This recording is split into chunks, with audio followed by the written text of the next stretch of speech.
चलो अब ये हम लोग एक्सरसाइज 4 का उदाहरण नंबर 4 पढ़ेंगे। ठीक है, तो देखो बुक में दिया गया है, हमारे बुक में बोला गया कि अनुच्छेद 4.1 में दिए गए प्रार्थना कक्ष की विमाएं ज्ञात करें।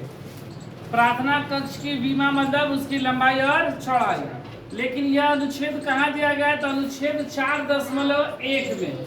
तो बुक के पेज नंबर 78 में, जो कि पार्ट में शुरू होता है द्विघात समीकरण, वही 78 में यहाँ पर लिखा है कि उदाहरणतः मान लीजिए कि एक धर्मार्थ, ठीक है, उसे बोर्ड पे लिख चुके हैं। तो बोला गया है कि एक धर्मार्थ ट्रस्ट 300 वर्ग मीटर क्षेत्रफल का प्रार्थना कक्ष बनाना चाहता है। ये अनुच्छेद 4.1 में लिखा गया है कि एक ट्रस्ट है, वह ट्रस्ट क्या बनाना चाहता है? तो प्रार्थना कक्ष, प्रार्थना करने के लिए एक भवन, और वह उस भवन का जो क्षेत्रफल है वह कितना होना चाहिए? 300 मीटर स्क्वायर, 300 वर्ग मीटर बनाना चाहता है, जिसकी लंबाई चौड़ाई से 2 गुने से 1 मीटर अधिक है। बोल रहा है कि जिसकी लंबाई चौड़ाई के 2 गुने से 1 अधिक है। लंबाई जो होगा वह चौड़ाई के 2 गुने से 1 मीटर अधिक है। तो कक्ष की लंबाई और चौड़ाई क्या होगी? जबकि कक्ष का क्षेत्रफल 300 वर्ग मीटर दिया गया है। ठीक है, तो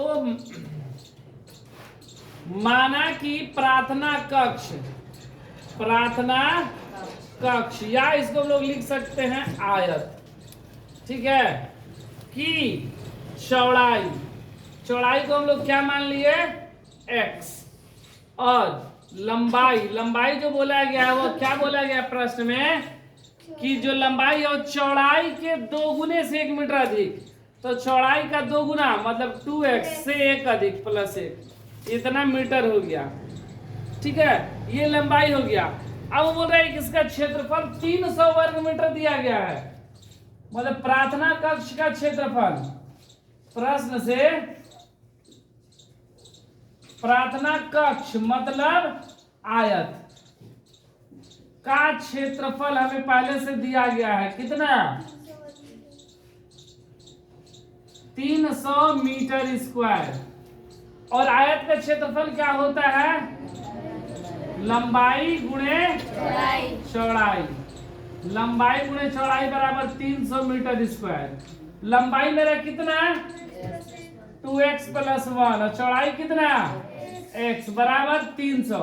गुणा करेंगे तो 2x स्क्वायर, गुणा करेंगे तो x बराबर 300, प्लस का 300 इधर आएगा तो माइनस का 300, 2x square plus x minus 300 बराबर 0। अब इसको हम लोग गुणनखंड विधि से हल करेंगे, क्योंकि यहाँ पर बोला गया है कि लंबाई और चौड़ाई क्या होनी चाहिए? लंबाई चौड़ाई हमको निकालना है। तो गुणा करने पर कितना? 3 दूना 600, गुणा करने पे 600 और घटाने पर 1, वह 2 की संख्या कौन सी होगी? गुणा करेंगे तो 600 और घटाएंगे तो 1, वह 2 की संख्या कौन सी होगी? गुणा करने पर 600, घटाने पर 1। नहीं पता चल रहा है तो देखो 600 का गुणनखंड कर लो। ये कितने बार में जाएगा? 300 बार में। ये कितने? 150 बार में। ये 75 बार में। ये 3 से जाएगा 25 बार में, और ये भी 5 से जाएगा 5 बार में, 25 से 75।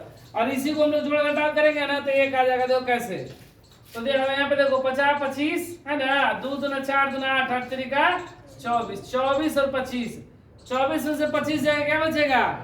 1। 24 में से 25 जाएगा 1, और 25 गुणे 24 अगर गुणा कर दिया जाए तो क्या होगा? देखो 25 चौके 100 का 0 हासिल 2, 25 दूना 50, 25 चौके 100 का 0 हासिल 10 ना, और 25 दूना 50 10 60, 600 होता है ना। गुणा करने पे 600, घटाने पर 1, वो 2 की संख्या कौन सी है? 25 और 24। ठीक है, तो ये देखो 2x स्क्वायर क्या हो जाएगा? प्लस का 25x माइनस का 24x, 25 में 24 गया प्लस का 1, और ये माइनस का 300 बराबर 0। इन दोनों में से कॉमन x होगा, क्योंकि 2 और 25 में कॉमन, 2 25 में कुछ नहीं है, x है दोनों में। क्या बचेगा पर 2x और प्लस 25। इन दोनों में से कॉमन क्या हो जाएगा? तो 12 हो जाएगा। 12 दूनी 24, माइनस माइनस प्लस, 25 गुणे 12 300 बराबर 0।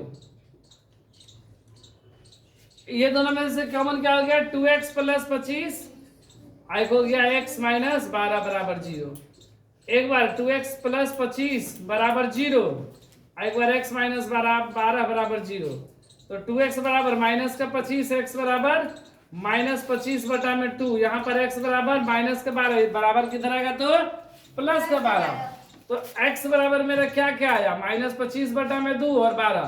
तो यहाँ पर 2 आया मेरा x का मान, लेकिन यहाँ पर हमसे x का मान मूल नहीं पूछा गया, हमसे क्या पूछा गया है, लंबाई और चौड़ाई क्या होगा।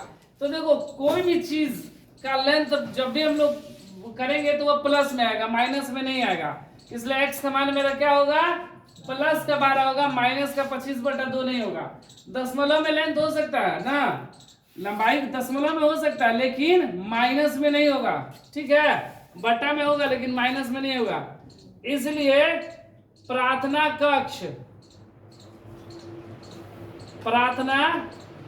कक्ष की लंबाई मेरा कितना हो जाएगा, कितना है 2x प्लस 1 ना, तो 2 गुणे 12 प्लस 1, 12 2 नहीं 24 प्लस 1 कितना हुआ 25 मीटर। लंबाई मेरा कितना हुआ 25 मीटर। और चौड़ाई को हम लोग क्या माने थे x ना, और चौड़ाई को जब x माने तो x का मान 12 मीटर। चौड़ाई मेरा कितना हो गया 12 मीटर और लंबाई 25 मीटर। यही मेरा क्या हुआ आंसर।